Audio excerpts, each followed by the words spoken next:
Microsoft Excel के कूप day BS function पर यह आपका एक क्विक ओवरव्यू है। आप जानते हैं, जब हम कोई बॉन्ड खरीदते हैं तो पिछले ब्याज भुगतान से लेकर आपकी खरीदारी यानी सेटलमेंट की तारीख तक के एक एक दिन को गिनना काफी मुश्किल हो सकता है। और यहीं पर यह कमाल का फंक्शन हमारी मदद करता है। तो सबसे पहले इस फंक्शन को अपना जादू चलाने के लिए मुख्य रूप से 3 जानकारियों की जरूरत होती है। ये है सेटलमेंट, मतलब जिस दिन आपने बॉन्ड खरीदा, मैच्योरिटी यानी जब बॉन्ड खत्म होता है, और फ्रीक्वेंसी जिसका मतलब है कि साल में ब्याज कितनी बार मिलेगा, जैसे सालाना के लिए 1, छमाही के लिए 2 या तिमाही के लिए 4। दूसरा, एक खास नियम हमेशा याद रखिए कि तारीखों को कभी भी ऐसे ही साधारण टेक्स्ट की तरह टाइप मत कीजिए। इसके बजाय हमेशा एक्सेल के डेट फंक्शन का ही इस्तेमाल करें, जैसे डेट 2008-5-23, वरना आपका सिस्टम तुरंत एक #value.error दिखा देगा। और अंत में कुछ छोटी छोटी गलतियों से बचना बहुत जरूरी है। मान लीजिए, अगर आपकी खरीदारी की तारीख मैच्योरिटी के बाद की है, या फिर आपने फ्रीक्वेंसी में 1, 2 या 8 के अलावा कोई और नंबर डाल दिया है, तो एक्सेल बिना सोचे समझे आपको #num एरर दे देगा। कुल मिलाकर बस सही तारीखें और सटीक नंबर डालिए, और यह फंक्शन आपके बॉन्ड निवेश से जुड़े दिन गिनने के इस उबाऊ काम को पूरी तरह से ऑटोमेटिक और एकदम नमस्कार। आज हम एक्सेल के एक ऐसे फाइनेंशियल फंक्शन की बात करने वाले हैं जो बॉन्ड्स और सिक्योरिटीज के साथ काम करने वालों के लिए सच कहूं तो एक सुपर पावर जैसा है। तो चलिए इसे मिलकर समझते हैं।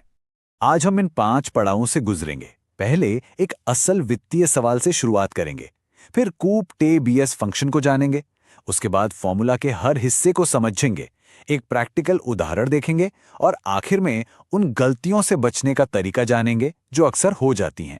तो चलिए शुरू करते हैं। सबसे पहले यह समझना जरूरी है कि आखिर वो कौन सा सवाल है जिसे हल करने के लिए यह फंक्शन बनाया गया है।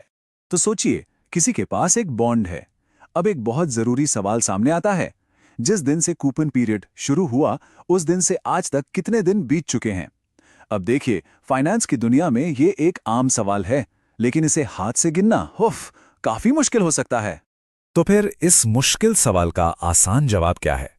अच्छी बात यह है कि एक्सेल के पास ठीक इसी काम के लिए एक बना बनाया टूल है, और इस जादुई फंक्शन का नाम है COUPDABS।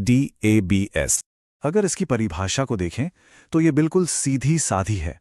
यह फंक्शन हमें बताता है कि कूपन पीरियड की शुरुआत से लेकर सेटलमेंट डेट तक, यानी जिस दिन बॉन्ड खरीदा गया उस दिन तक कुल कितने दिन हुए। मतलब यह हमारे सवाल का एकदम सटीक जवाब देता है।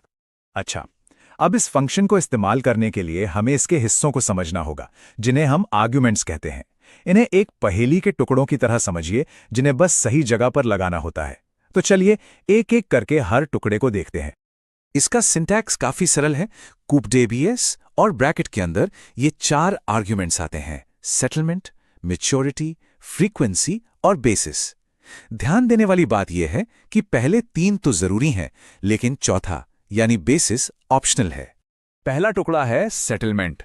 आसान भाषा में कहें तो ये वो तारीख है जिस दिन सिक्योरिटी को खरीदा गया था। बस इतना ही। ये एक जरूरी जानकारी है जो हमें देनी ही पड़ती है। दूसरा जरूरी हिस्सा है मैच्योरिटी। ये वो तारीख है जब सिक्योरिटी की मियाद पूरी हो जाएगी, यानी जब वो एक्सपायर होगी। ये भी बताना जरूरी है। तीसरा आर्ग्यूमेंट है फ्रीक्वेंसी। इससे हम एक्सेल को बताते हैं कि साल में कितनी बार कूपन पेमेंट मिलती है। जैसे साल में एक बार के लिए 1, 6 महीने में एक बार के लिए 2 और हर 3 महीने में पेमेंट के लिए 4 लिखना होता है।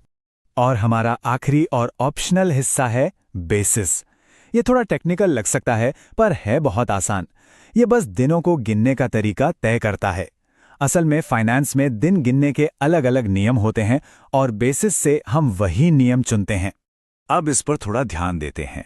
यहाँ अलग अलग कोड्स का मतलब समझाया गया है। सबसे जरूरी बात यह है कि अगर इसे खाली छोड़ दें या 0 लिखें तो एक्सेल अपने आप सबसे आम तरीका यानी US 30/60 इस्तेमाल कर लेता है। ज्यादातर मामलों में यही काफी होता है।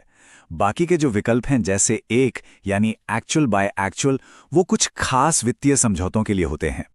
चलिए, थ्योरी बहुत हो गई। अब वो करते हैं जिसका हम सबको इंतजार था।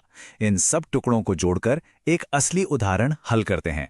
देखते हैं कि ये असल में कैसे काम करता है। तो मान लीजिए हमारे पास ये डेटा है। सेटलमेंट की तारीख है 25 जनवरी और मैच्योरिटी की तारीख है 15 नवंबर। फ्रीक्वेंसी है 2, मतलब साल में 2 बार पेमेंट मिलती है। और बेसिस का तरीका है 1, यानी एक्चुअल बाय एक्चुअल। अब अगर ये सारा डेटा हमारी एक्सेल शीट में A2 से लेकर A5 तक के सेल्स में है, तो फॉर्मूला लगाना तो बच्चों का खेल है। बस टाइप करना है equals COUPDABS A2 A3 A4 A5। देखा कितना साफ और आसान है। और जैसे ही एंटर दबाया, बूम, जवाब है 71। इसका मतलब यह है कि कूपन पीरियड शुरू होने से लेकर सेटलमेंट की तारीख तक ठीक 71 दिन बीत चुके हैं।